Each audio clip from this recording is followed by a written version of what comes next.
ಒಮ್ಮೆ ಕಾಡಿನಲ್ಲಿ ಸುಂದರ ಬೆಳಗಿನ ಹೊತ್ತು ಪಕ್ಷಿಗಳು ಹಾರಾಡುತ್ತಿದ್ದವು. ಎಲ್ಲೆಡೆ ಸಂತೋಷ ತುಂಬಿತ್ತು.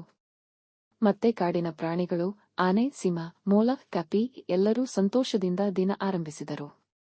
ಆದರೆ ಅಚಾನಕ ಕಾಡಿನ ಒಂದು ಭಾಗದಲ್ಲಿ ಹೊಗೆ ಎದ್ದಿತು. ಅಲ್ಲಿ ಬೆಂಕಿ ಹತ್ತಿಕೊಳ್ಳತೊಡಗಿತು. ಎಲ್ಲ ಪ್ರಾಣಿಗಳು ಹೆದರಿ ಓಡತೊಡಗಿದವು. ಅಗ್ನಿ ಎಲ್ಲೆಡೆ ಹರಡುತ್ತಿದ್ದಿತು. ಆ ಸಮಯದಲ್ಲಿ ಒಂದು ಚಿಕ್ಕ ಹಕ್ಕಿ ಧೈರ್ಯದಿಂದ ಆಕಾಶದತ್ತ ಹಾರಿತು. ಅದರ ಕಣ್ಣಲ್ಲಿ ಭಯವಿಲ್ಲ, ಕೇವಲ ದೃಢ ನಿಶ್ಚಯ.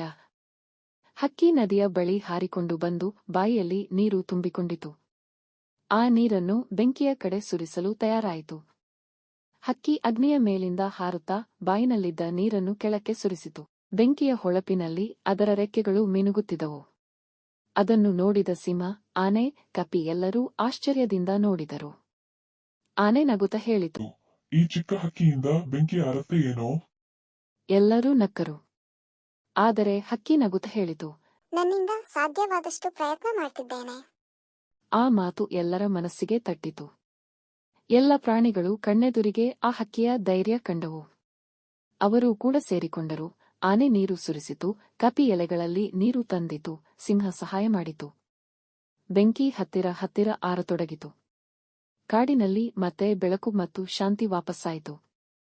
ಹಕ್ಕಿ ಶ್ರಮದಿಂದ ಒಂದು ಕೊಂಬೆಯ ಮೇಲೆ ಕುಳಿತುಕೊಂಡಿತು. ಬಾಕಿ ಪ್ರಾಣಿಗಳು ಅದರ ಸುತ್ತು ಬಂದು ಅಭಿನಂದಿಸಿದವು. ಎಲ್ಲರೂ ಸಂತೋಷದಿಂದ ಹಕ್ಕಿಗೆ ಚಪ್ಪಾಳೆ ಹೊಡೆದರು. ಕಾಡು ಮತ್ತೆ ಸುಂದರವಾಗಿತ್ತು. ಎಲ್ಲರ ಮುಖದಲ್ಲಿ ನಗು. ಈ ಕತೆ ಹೇಳುವುದು ಏನೆಂದರೆ, ಧೈರ್ಯವಿದ್ದರೆ ಚಿಕ್ಕವನು ದೊಡ್ಡ ಕೆಲಸ ಮಾಡಬಹುದು.